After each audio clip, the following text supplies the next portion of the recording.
Hi, I'm here with my third and final part of the 30 Before 31 series.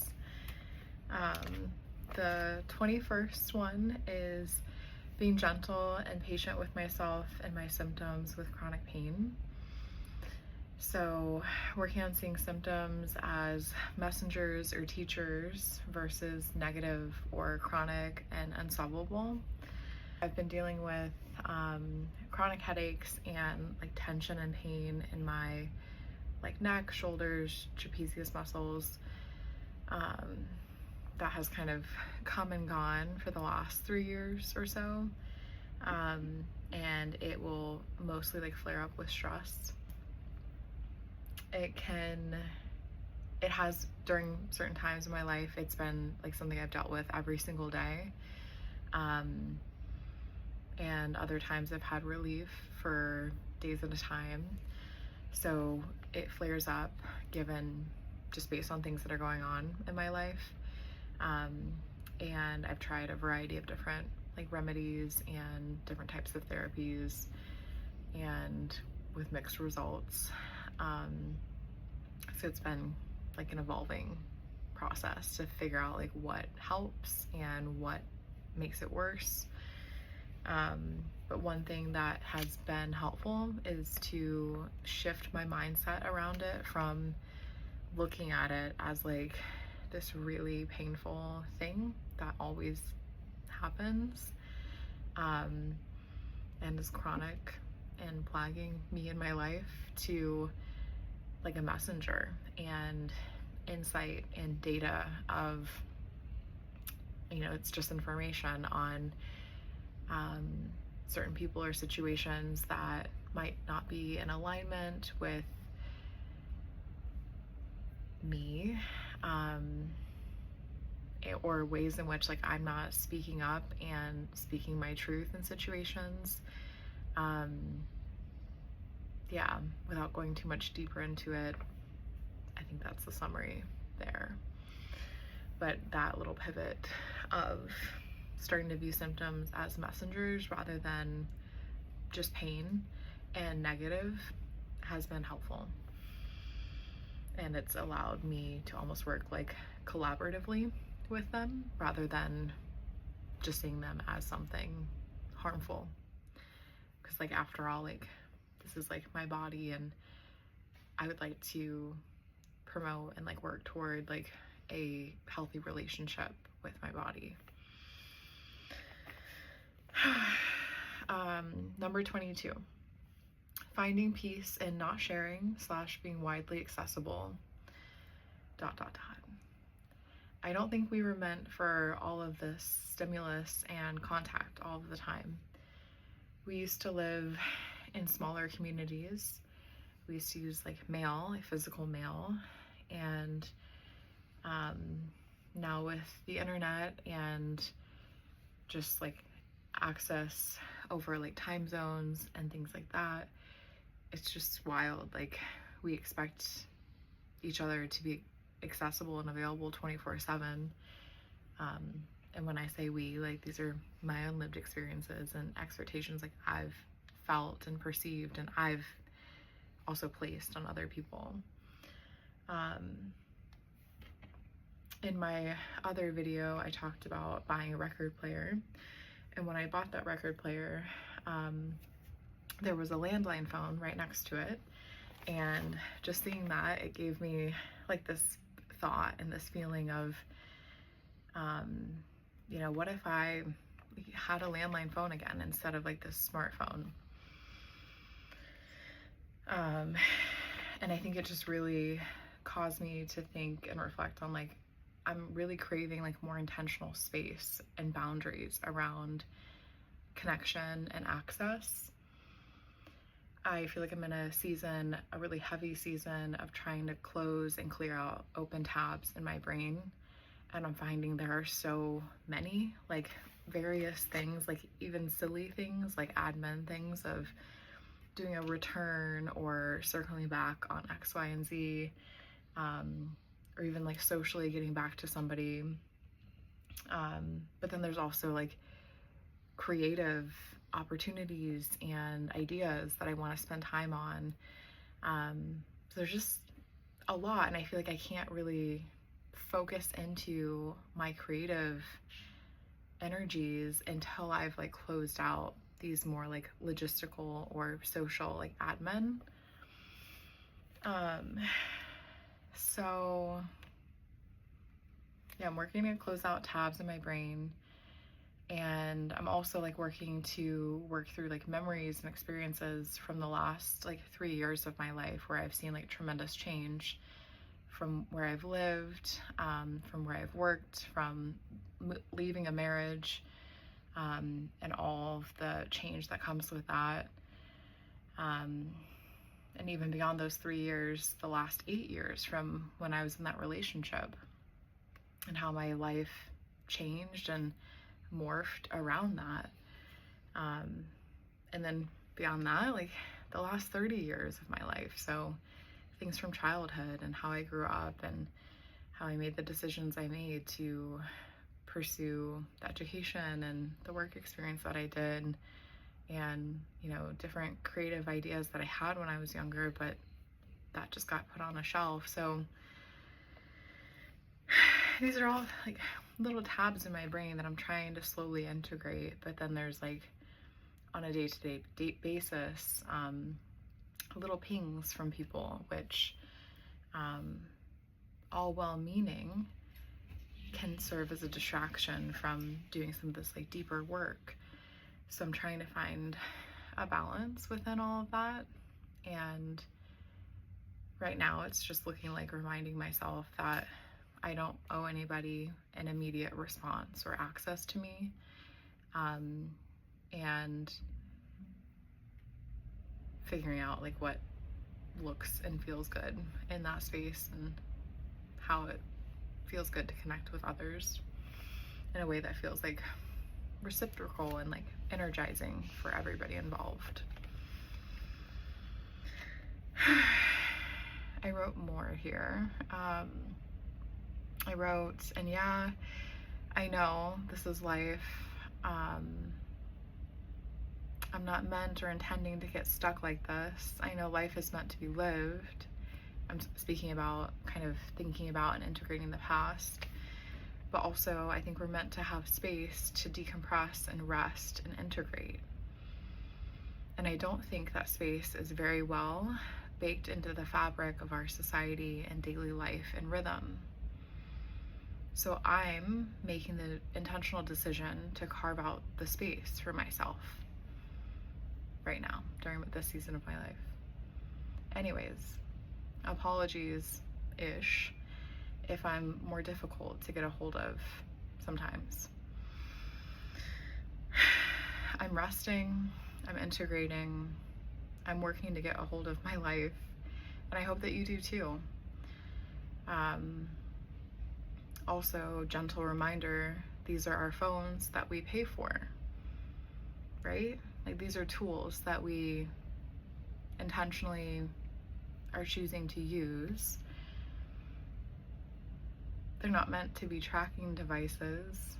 And by that I mean for the government or for other people in our lives, like for anybody to be tracking us. Like these are supposed to be tools that we have purchased for the purpose to use and glean benefits from, of using a GPS and listening to music and being able to call and connect with somebody, reading an email.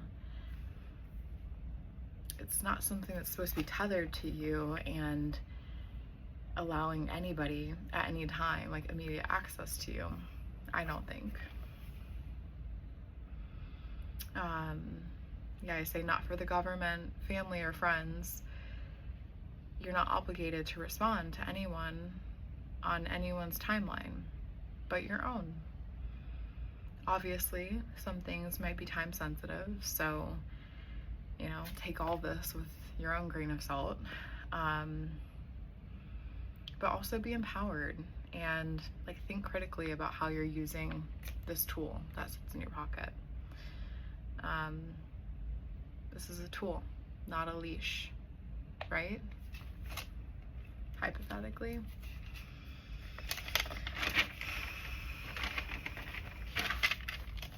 Number 23. And these are all like mystery surprise as I start to read them, because again, I wrote these several weeks ago. And a really fun and interesting season of exploring time and energy and wealth. I'm looking at finances differently. This might end up being its own video because I have a lot of reflections and many are still emerging. So I don't totally have major take-homes yet, since I'm still settling into my own flow. So I don't want to speak prematurely. But I suppose if I were to just summarize, I could say that it's been 9 months since I was laid off in June of last year. And I initially felt a lot of peace around this shift. But I did think that I would jump back into something full-time like pretty soon. But for now, I'll just say that I've truly never felt happier or more at peace, or like I'm on my own path that I'm meant to be on, even if I don't have the path paved out and I don't know what's next. I've never lived life like this, to not have something planned out, to not have my finances figured out like this.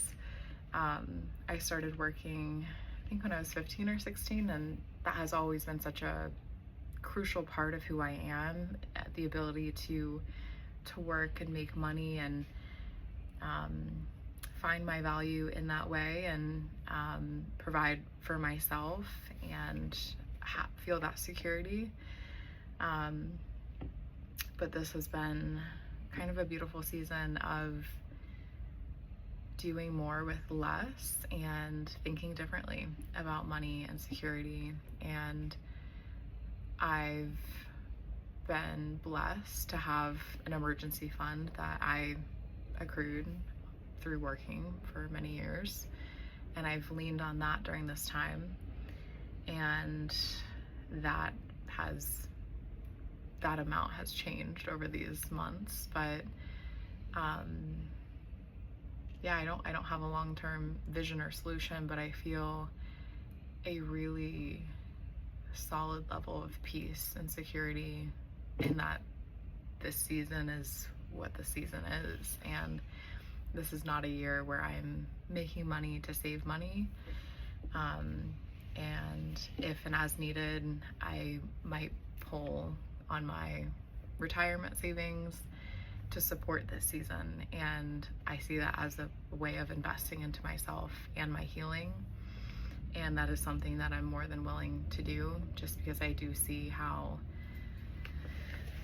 necessary that is, just given the amount of chronic pain that I've been experiencing over the years, and just the amount of deep work I'm doing personally and spiritually, and the things that I'm integrating and working through.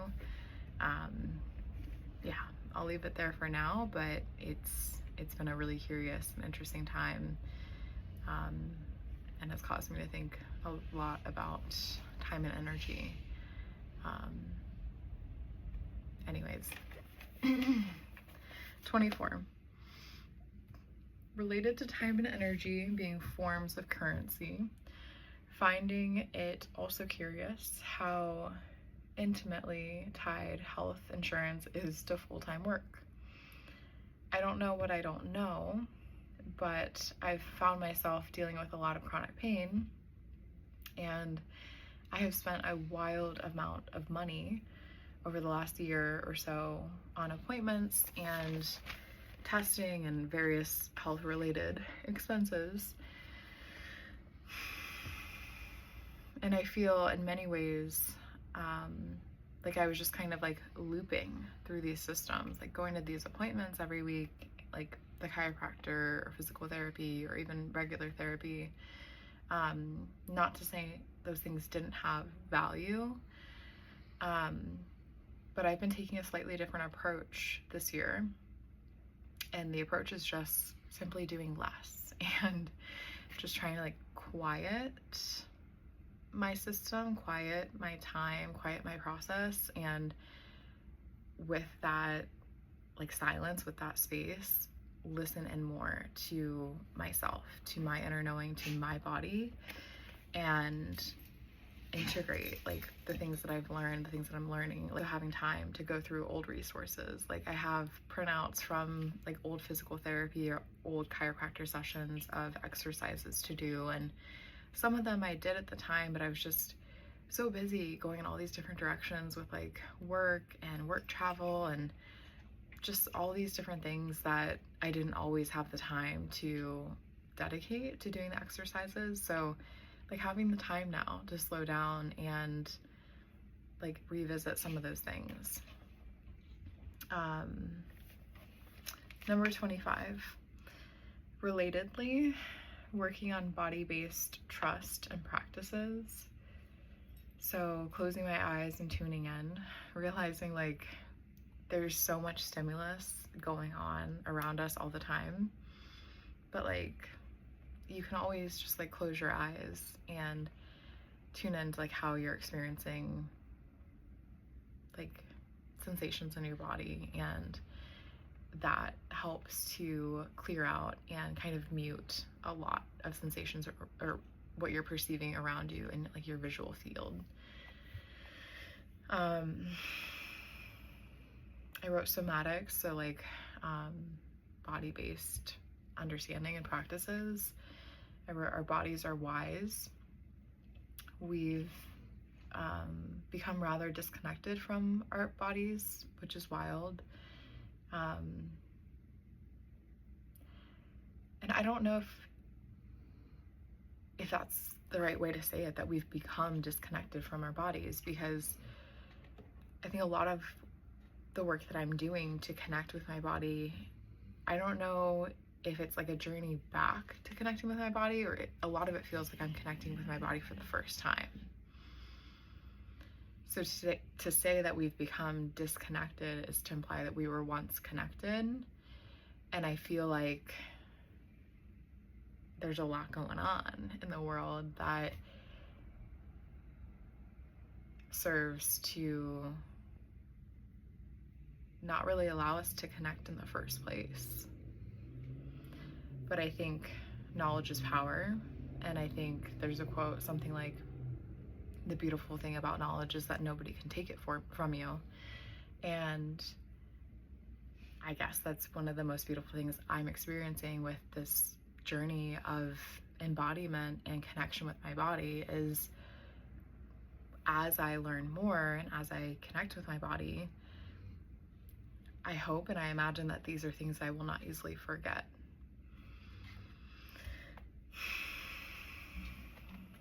I wrote, but everything we need is within us. We often can know or sense what we need, or intuit an answer or solution. We just need to allow ourselves to get quiet enough to listen. And isn't it curious how loud the world is around us, and how like easy it is, and like almost like programmed we've become or been to outsource our knowing and to look for others for validation, when really like I think we just go in. I think we just like, you know, feel into how we're experiencing things. Sure, we can learn from others, and others can be guides and mentors and resources, but I think there's a lot within us that like we're not really fully tapping into. Just a thought.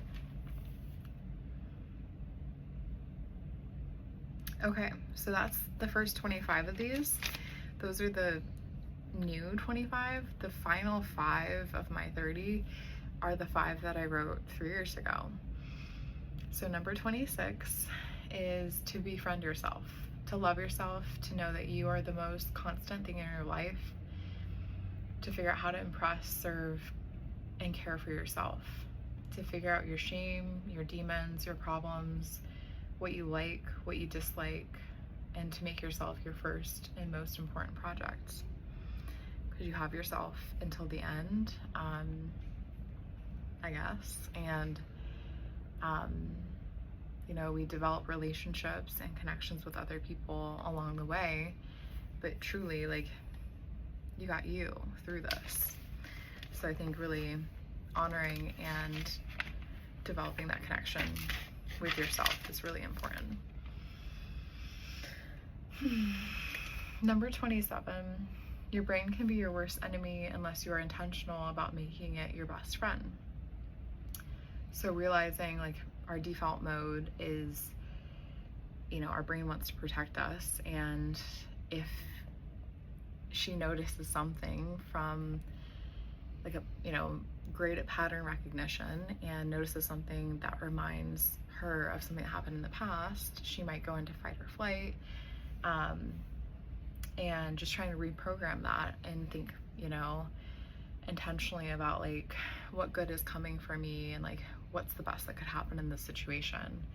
But ultimately, like, realizing your brain, it's trying to protect you from harm ultimately, and that is where some more like extreme reactions or like becoming triggered can come from at times. Number 28, to feel your feelings and to speak up if something doesn't feel right, because nothing's going to go away unless you deal with it. And if something doesn't feel right, it probably isn't. And you're probably not the only one picking up on that. So try to air it out, try to deal with it before it just festers, because it's got fester and then you're going to be dealing with it 3, 8, 30 years later, and it's not going to go, you know, might not go so well. You're going to be integrating and processing and healing and taking a sabbatical.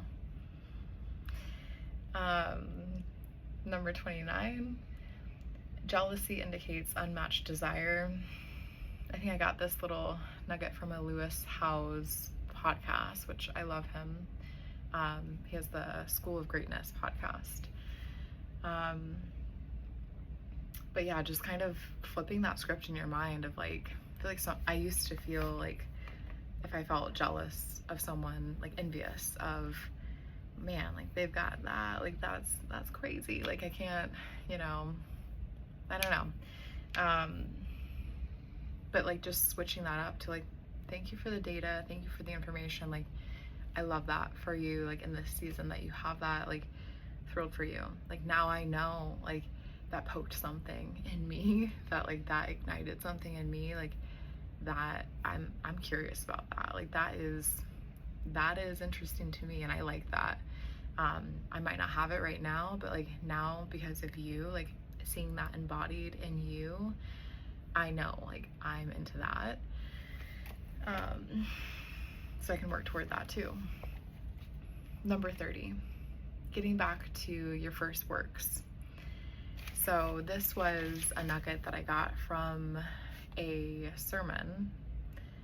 It feels weird to call it a sermon because just his style, it's not quite like sermon-esque, but Jason Davis at, I think, Impact Greensboro, wonderful pastor there, and a great community that I was able to be a part of toward the end of my time in Greensboro.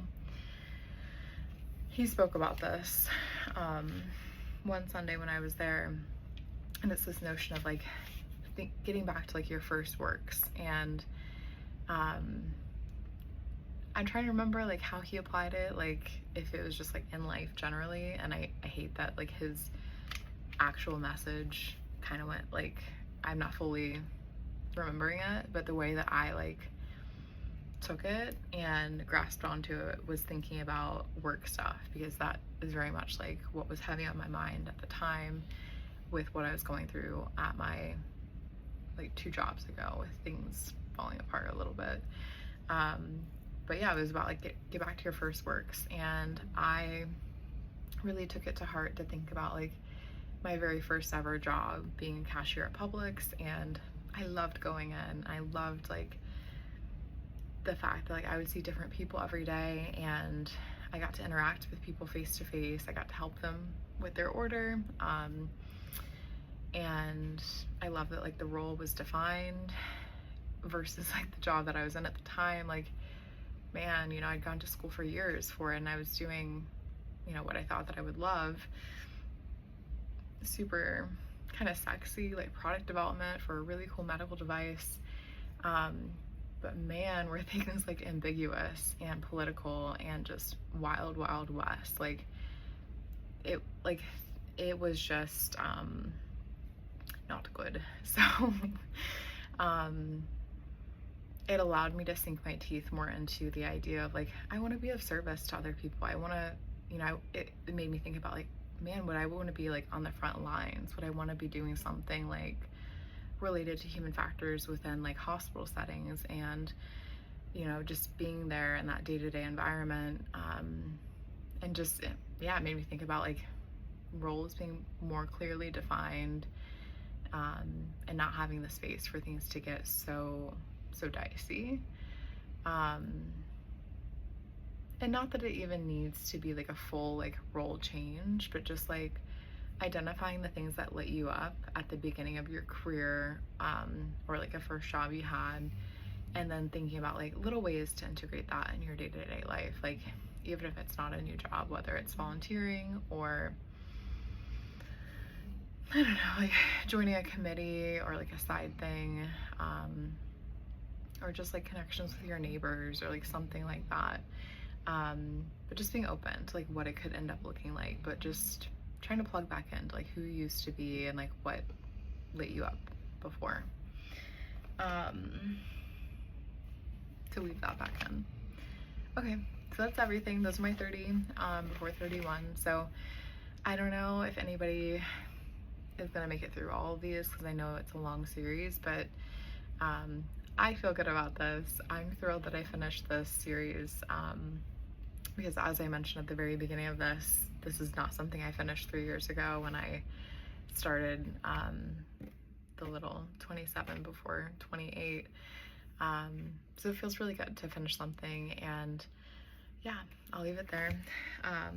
Well, actually, before I leave it, I will show you this cutie little, I don't even know exactly what type of plant leaf situation that I have here, but it looks like a heart, and I found this on the beach this week.